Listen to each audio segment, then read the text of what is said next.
আমরা ক্লাস 9 চতুর্থ অধ্যায় শিল্প বিপ্লবের কিন্তু একেবারে শেষ পর্যায়ে চলে আসছি। আজকে কিন্তু আমাদের আলোচনার বিষয় রয়েছে দুটো, একটা হচ্ছে উপনিবেশবাদ এবং সাম্রাজ্যবাদ, আর তারপরে আমরা আলোচনা করব প্রথম বিশ্বযুদ্ধ কিভাবে পথ প্রশস্ত হলো। তো প্রথমে আমরা সাম্রাজ্যবাদ এবং উপনিবেশবাদ নিয়ে জানবো। সাম্রাজ্যবাদ কি? সাম্রাজ্যবাদ একটা ভাবনা, একটা চিন্তাধারা। আর উপনিবেশবাদ কি? এটা একটা কাজ। অর্থাৎ কোনো একটা শক্তিশালী দেশ যখন মনে করে আমি শক্তিশালী এবং অন্যান্য দেশকে নিয়ন্ত্রণ করার ক্ষমতা আমাদের আছে, যেরকম ব্রিটেন, যারা কি মনে করতো যে আমরা শক্তিশালী এবং অন্য দেশকে নিয়ন্ত্রণ করার ক্ষমতা আমাদের আছে। তো এই যে থিঙ্কিংটা, এই যে চিন্তাধারাটা, এটা সাম্রাজ্যবাদ। আর উপনিবেশবাদ কি? যখন ওই শক্তিশালী দেশটা কোনো একটা দুর্বল অঞ্চলে গিয়ে তাদের শাসন বিস্তার করে, সেখানকার রাজনৈতিক ক্ষমতা ভোগ করে এবং সেখানকার সম্পদ নিয়ে চলে আসে তাদের দেশে, এটা হয়ে যায় উপনিবেশবাদ। অর্থাৎ ভালো মতো যদি বলা যায় তাহলে কি সাম্রাজ্যবাদ কি? কোনো শক্তিশালী দেশ যখন তার রাজনৈতিক ও অর্থনৈতিক ক্ষমতা প্রসারিত করার লক্ষ্যে অন্য কোনো দেশ বা অঞ্চলের উপর আধিপত্য বিস্তার করে, তখন তাকে সাম্রাজ্যবাদ বলে। অর্থাৎ কি হচ্ছে, নিজের দেশে তাদের কিন্তু আর জায়গা থাকছে না জিনিসপত্র রাখার, তখন এরা কি করতেছে, বাইরের দেশগুলোর দিকে লক্ষ্য দিচ্ছে যে ওই সমস্ত জায়গাগুলো আমাদের টার্গেট করতে হবে এবং আমাদের ক্যাপচারে নিয়ে আসতে হবে। তাহলে সাম্রাজ্যবাদটা কি দাঁড়াচ্ছে? কোনো শক্তিশালী দেশ তার রাজনৈতিক ও অর্থনৈতিক ক্ষমতা প্রসারিত করার লক্ষ্যে অন্য কোনো দেশ বা অঞ্চলের উপর আধিপত্য বিস্তার করে, তখন তাকে সাম্রাজ্যবাদ বলা হয়। অর্থাৎ এই যে সবচেয়ে বড় কথা, যে একটা শক্তিশালী দেশ যখন মনে করছে আমি শক্তিশালী এবং অন্যান্য দেশগুলোকে আমার নিয়ন্ত্রণে রাখা উচিত, এবং ব্রিটেন মনে করতো এটা, তো এটা ছিল হচ্ছে সাম্রাজ্যবাদী নীতি। আর উপনিবেশবাদ কি? এটি সাম্রাজ্যবাদের একটা রূপ, যেখানে কোনো শক্তিশালী দেশ দুর্বল অঞ্চলে বসতি স্থাপন করে এবং রাজনৈতিক ও প্রশাসনিক নিয়ন্ত্রণ কায়েম করে। যেরকম কি, এই শক্তিশালী দেশটা যখন বাস্তবে অন্য কোনো দেশে গেল, সেখানে তার শাসন কায়েম করলো, জমি দখল করলো, ব্যবসা শুরু করলো, এবং সবচেয়ে বড় কথা কি, সেই দেশের যে ইকোনমি তারা নিজের দেশে নিয়ে আসলো। যেরকম কি, ইংরেজ ভারতে এসে শাসন ব্যবস্থা চালু করলো এবং ভারতের যে সম্পদ সেটা নিয়ে গেল। এটা হলো উপনিবেশবাদ। তাহলে সাম্রাজ্যবাদ আর উপনিবেশবাদের কনসেপ্ট ক্লিয়ার হয়েছে। সাম্রাজ্যবাদ কি? একটা ভাবনা বা চিন্তাধারা। আর উপনিবেশবাদ কি? সেই ভাবনা বা চিন্তাধারাকে বাস্তবায়িত করা, অর্থাৎ কাজ। এবার আমরা দেখবো এর মূল লক্ষ্যটা কি ছিল সাম্রাজ্যবাদ এবং উপনিবেশবাদের। প্রধান মূল লক্ষ্য হচ্ছে কাঁচামাল সংগ্রহ করা। উপনিবেশগুলো থেকে এরা কাঁচামাল সংগ্রহ করতো। তারপরে কি, নতুন বাজার তৈরি, নিজের দেশ ক্যাপচার হয়ে গেছে এবং অন্য অন্য দেশে বাজার তৈরি, যাতে তাদের জিনিসগুলোকে সেল করতে পারে।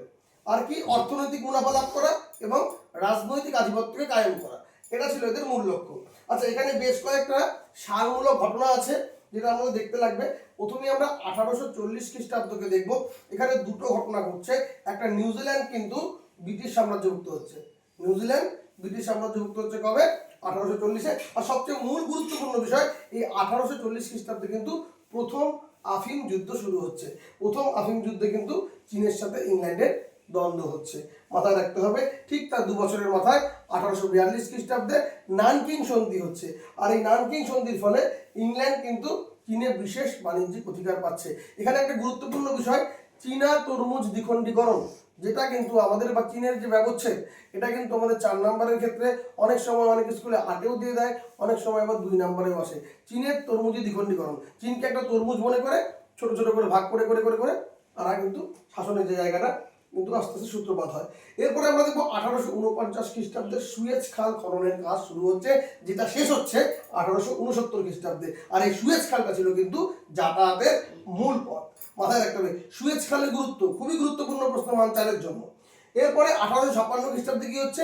দ্বিতীয় আফিম যুদ্ধ হচ্ছে। তাহলে ফার্স্ট আফিম যুদ্ধ কবে হলো? 1840। আর দ্বিতীয় আফিম যুদ্ধ কবে হলো?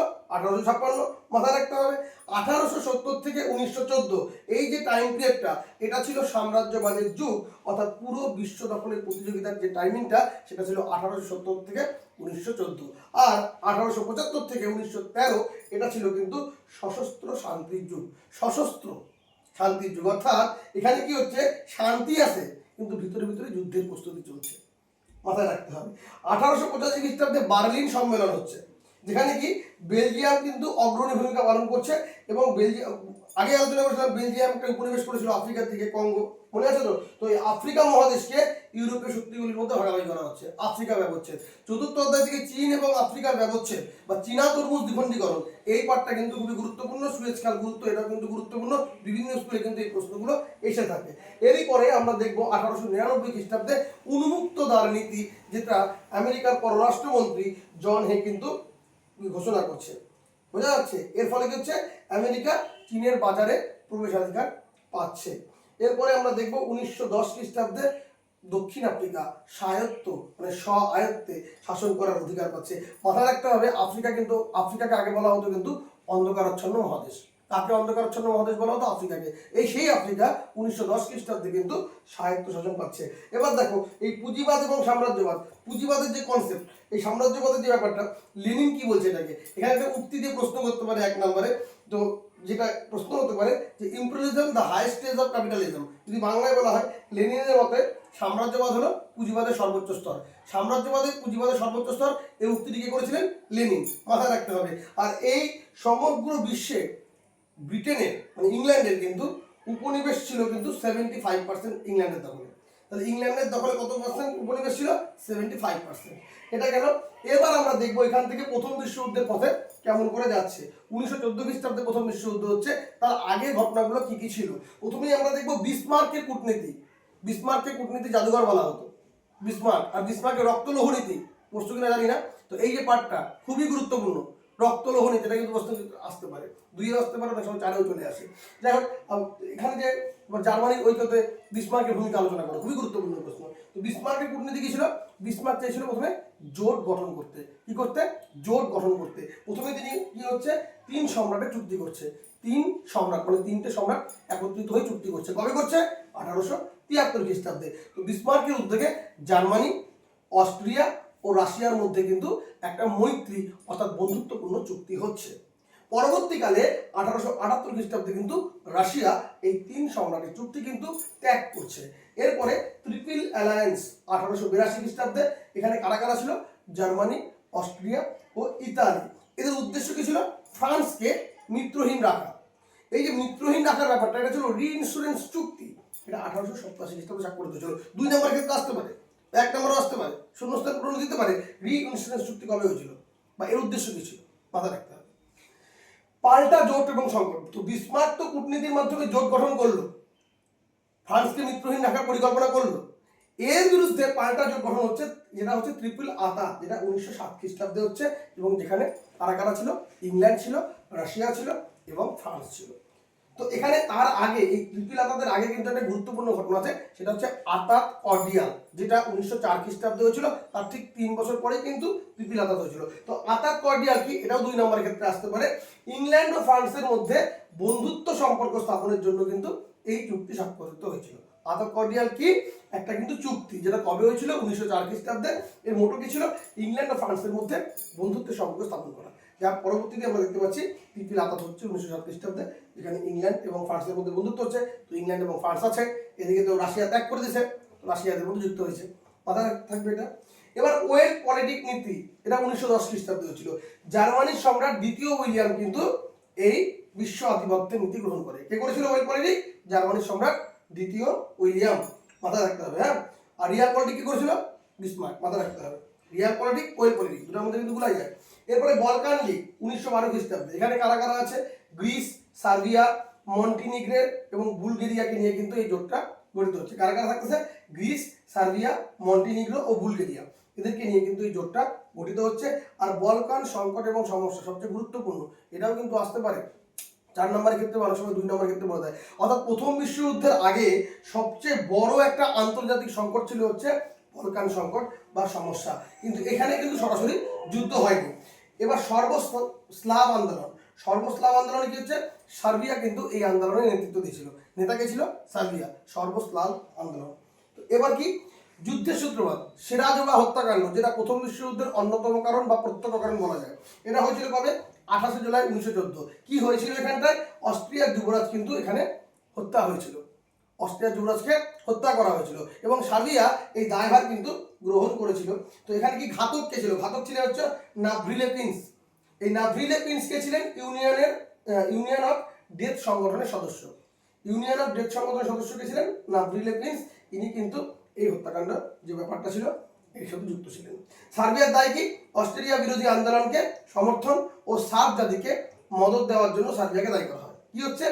অস্ট্রেলিয়া বিরোধী আন্দোলনকে সমর্থন ও সার্ব জাতিকে মদত দেওয়ার জন্য সার্বিয়াকে দায়ী করা হচ্ছে। এবং এরপরে আমরা দেখতে পাচ্ছি যুদ্ধের সূচনা হচ্ছে 1914 খ্রিস্টাব্দে এবং যুদ্ধের সমাপ্তি আস্তে আস্তে 1918 খ্রিস্টাব্দে হচ্ছে। এই যুদ্ধের টোটাল পরিব্যাপ্তিকাল ছিল 1563 দিন, মাথায় রাখতে হবে, স্থায়ী হয়েছিল এই যুদ্ধটা। এরপরে আমরা দেখব ব্রেস্ট লিটভস্ক সন্ধি, যেখানে জার্মানি অস্ট্রিয়ার পক্ষে নিয়ে লড়াই করছে, কিন্তু শেষে রাশিয়া জার্মানির সাথে এই সন্ধি করছে, পরিশেষে জার্মানি কিন্তু আত্মসমর্পণ করছে। এরপরে আমরা দেখব শান্তি আলোচনা, উড্রো উইলসন আমেরিকা থেকে, লয়েড জন ইংল্যান্ড থেকে এবং ক্লেমেন্সো ফ্রান্স থেকে এই শান্তি আন্দোলনের নেতৃত্ব দিচ্ছে।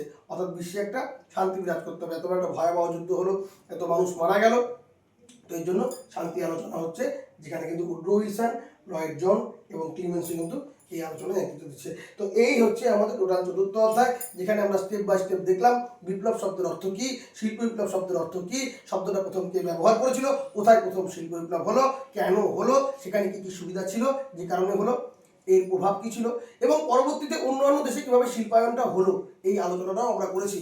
এবং আমরা দেখেছি কিভাবে শিল্পায়নগুলো হলো এবং অন্যান্য দেশ কীভাবে শিল্পের দিকে এগিয়ে গেল। আস্তে আস্তে কিন্তু যন্ত্র সভ্যতা বিকশিত হচ্ছে। এরপরে আমরা দেখবো আস্তে আস্তে যন্ত্র সভ্যতা বিকশিত হওয়ার ফলে কিন্তু শ্রমিক শ্রেণী ছাঁটাই হচ্ছে, যার ফলে কিন্তু এখানে একটা মার্ক্সবাদ চলে আসতেছে, কার্ল মার্ক্স, ফ্রেডারিক এঙ্গেলস এরা আসতেছে, যারা কিন্তু এই শ্রমিকদের মানে পথে থেকে কিন্তু কথা বলার বা তাদের দাবি তুলে ধরা কিন্তু কথা বলছে। যেখানে আমরা দেখতে পারবো ইউটোপীয় সমাজতন্ত্র, দ্বন্দ্বমূলক বস্তুবাদ, বৈজ্ঞানিক সমাজতন্ত্র, এই সমস্ত বিষয়গুলো কিন্তু আমরা দেখতে পাবো। এখানে বেশ কিছু ক্যারেক্টার যেরকম যেটা 2 নম্বর ক্ষেত্রে আসতে পারে দেখার বিষয় রয়েছে। তারপরেই আমরা আজকে চলে আসলাম সাম্রাজ্যবাদ এবং উপনিবেশবাদে, এবং তারপরে প্রথম বিশ্বযুদ্ধের মধ্য দিয়ে আমাদের 4র্থ অধ্যায় কিন্তু পরিপূর্ণরূপে শেষ হলো। যদি কোথাও কারো বুঝতে অসুবিধা থাকে, যারা ভিডিও দেখছে অবশ্যই কমেন্ট করে জানাবে, কোনো কনসেপ্ট বা কোনো প্রশ্ন বা কোনো উত্তর কোন জায়গাটা বুঝিয়ে দিলে ভালো হয়, যদি কমেন্ট করে জানায় অবশ্যই তার উপরে আলোকপাত করা হবে। সকলে ভালো থেকো, যারা যারা ভিডিও দেখছো, ভিডিওটি ভালো লেগে থাকলে লাইক করো, কমেন্ট করে তোমরা তোমাদের মতামত জানিও, বন্ধুদের মধ্যে শেয়ার করো। চ্যানেলে প্রথম হয়ে থাকলে অবশ্যই সাবস্ক্রাইব করে পাশে দেওয়া নোটিফিকেশন বেল আইকনটি ক্লিক করে রাখো পরবর্তী আপডেট পাওয়ার জন্য। আর ভিডিওটির কিছু অংশ তোমরা যদি ফেসবুক বা ইনস্টাগ্রাম পেজে দেখে থাকো অবশ্যই পেজটিকে ফলো করে দিও। সকলে ভালো থেকো, টাটা, বাই বাই।